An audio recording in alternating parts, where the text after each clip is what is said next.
रोजाइमा कसैले गरिसकेछ अधिकरण।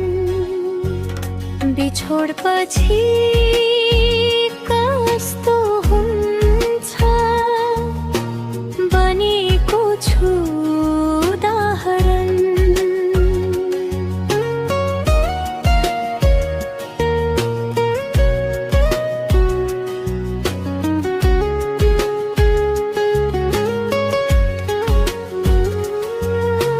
थाहा थिएन पीडा के हो,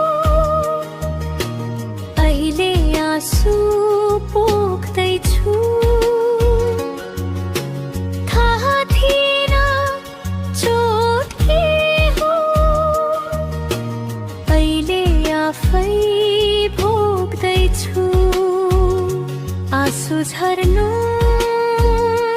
मुटु दुख्नु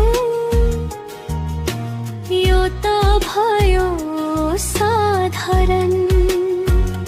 बिछोडपछि कस्तो